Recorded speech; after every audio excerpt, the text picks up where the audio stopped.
What's up, guys? It is Thursday, November 6th. And welcome to a brand new episode of Daniel Cormier TV, brought to you by Total Wireless, the official wireless provider of UFC. They're in your corner with unlimited 5G data that will not slow you down. So, when Tom Aspinall got poked in the eye by Ciryl Gane, we started to operate with the expectation that Jon Jones, I'm saying we and me in terms of me, Chael Sonnen, the talking heads of the sport, we started to kind of talk or think that Jon Jones would have opinions. Obviously, he has. So he's now started to talk about Tom Aspinall. Before, it was kind of subtle, right? He changed. Actually, it wasn't subtle. It was very forward in the way that he approached Aspinall, but he didn't approach Aspinall with words. First, it was a social media profile photo of him as the duck. Next thing you know, there's an eye patch on the duck. Same night, right? That's Jon going to Tom. Then Jon goes to Dirty Boxing, and he's on the horse, and he's wearing the eye patch. That's another shot at Tom Aspinall. But finally now, Jon is speaking about Tom Aspinall. One thing you guys have to understand about this whole thing, though, when Jon Jones is getting called a duck, right? When Jon Jones is getting told that Tom Aspinall is the guy that's going to beat him, he's sitting back hoping that something happens to give him a reason to go and downplay that. We spoke about it prior to the fight.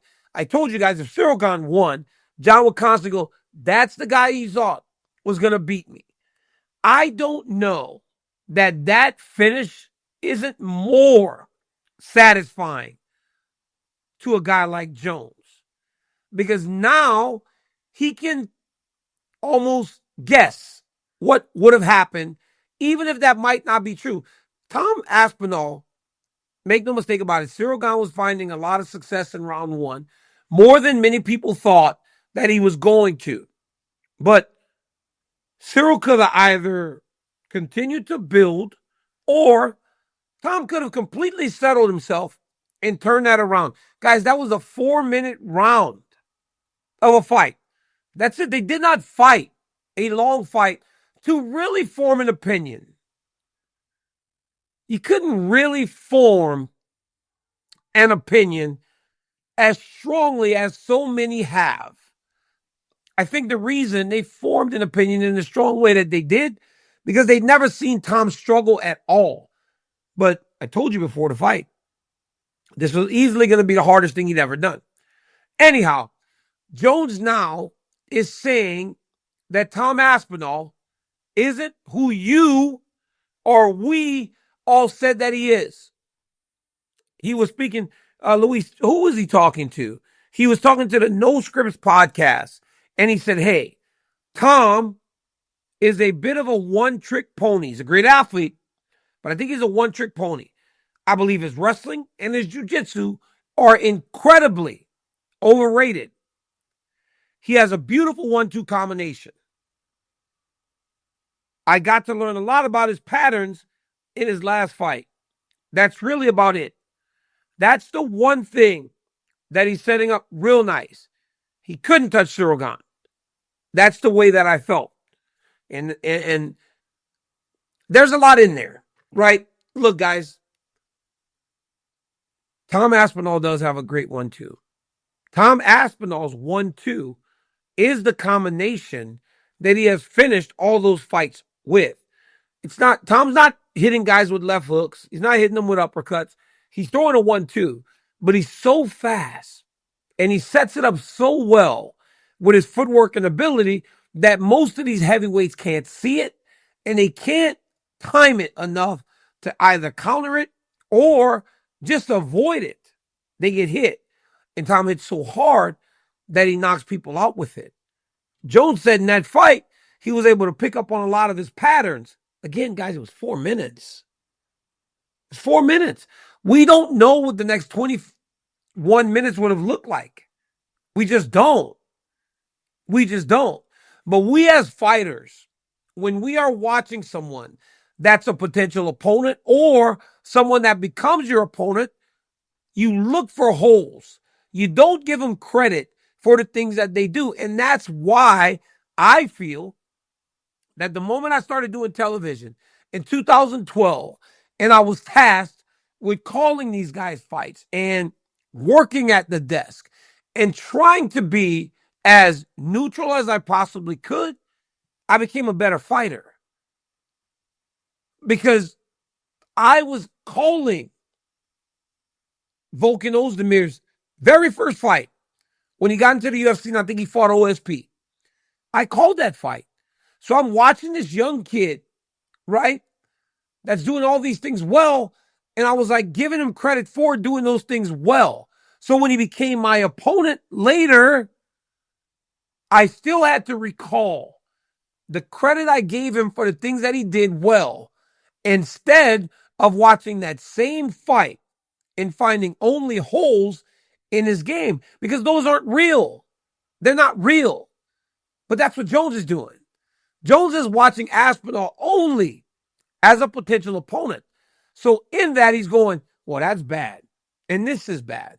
Well, he doesn't do this very well. Then he finds that one thing he can give him credit for.